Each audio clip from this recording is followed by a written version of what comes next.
大家走到去香港呢個都市，都會見到我哋係可以做人過生活嘅選擇咧，好少。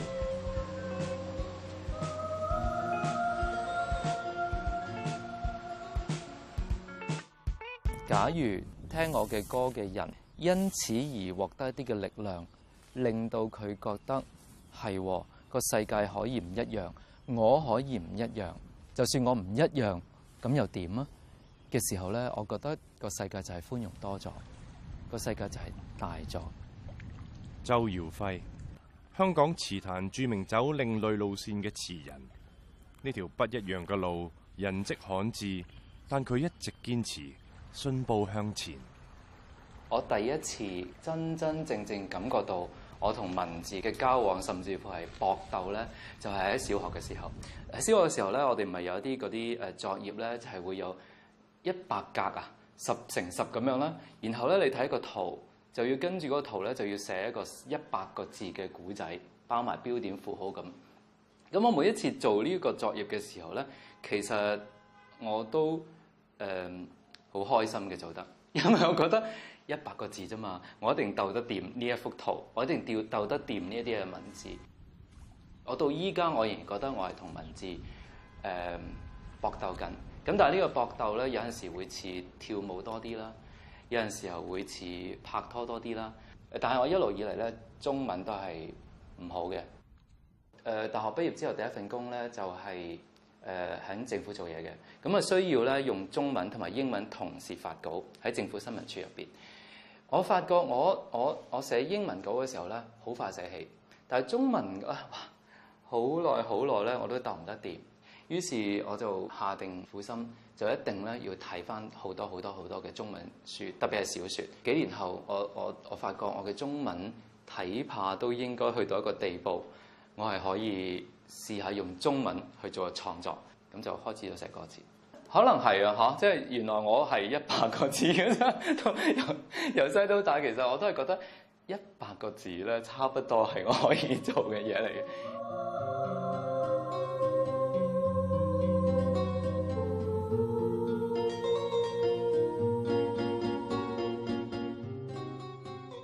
我喺1992年嚟喺香港嘅，咁我哋中意浪漫啦，咁我用呢個浪漫嘅講法啦，咁係因為感情嘅緣故，仲有幾年咧就回歸啦。咁對於我哋呢一代嘅香港人嚟講咧，其實移民咧一定會諗過嘅。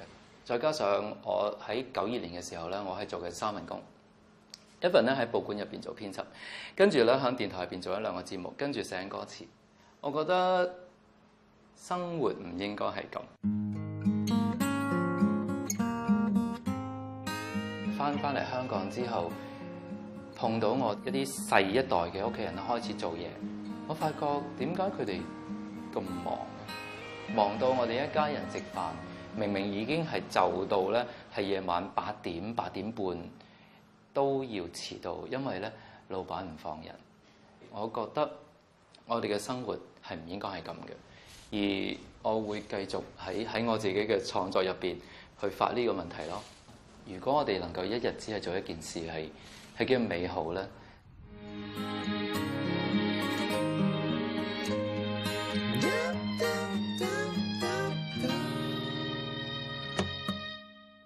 我喺我歌詞入邊咧，好強調生，好強調要生活，要好好咁生活咯。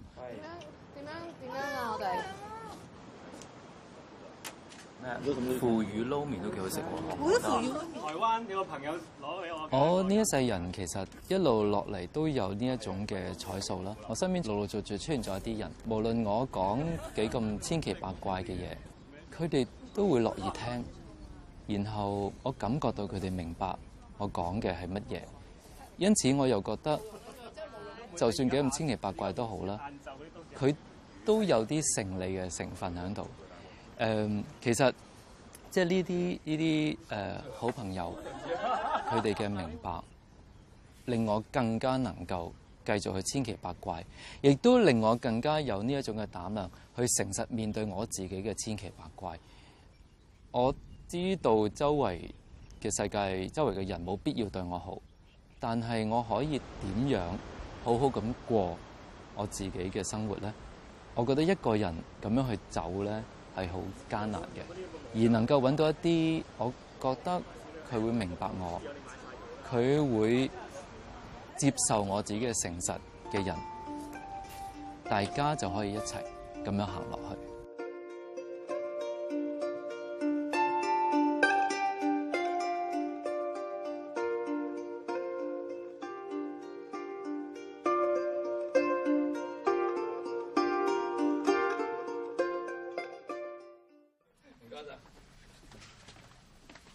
我翻嚟係因為真係呢度嘅年輕人。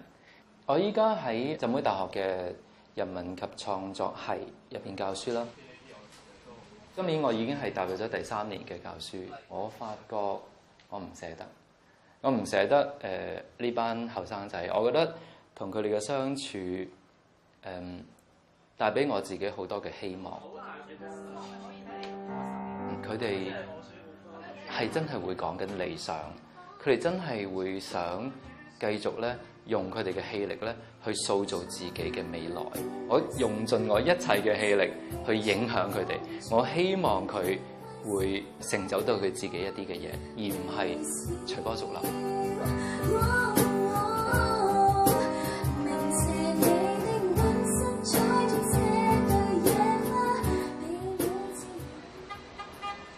離開咗香港之後，我可能失咗好多嘢，失咗好多機會，失咗好多所謂發展。但係我得到一樣嘢，就係我覺得我大致上保持到一種我嘅天真。即係我譬如我翻嚟香港同啲香港人講話，點解唔可以咁嘅？點解唔可以咁嘅時候咧？佢哋通常就話：唉，你喺荷蘭耐啊嘛，你唔知香港係咁噶啦。咁我同意嘅，但係我並唔係因此而沮喪咯。我反而覺得係咯，我就係咁樣得以保持我嘅天真。一啲所謂嘅譬如話希望啊、理想啊、要求啊，或者我頭先所講嘅人權啊、自由啊、快樂啊，呢啲字眼咧對我嚟講係依然有效，依然有佢嘅魅力。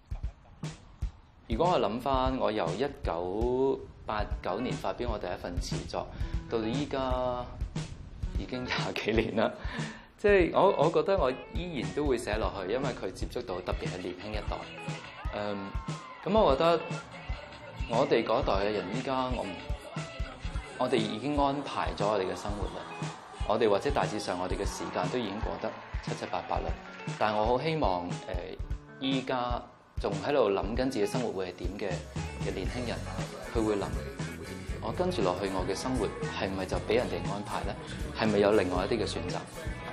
咁所以我覺得要繼續寫歌詞。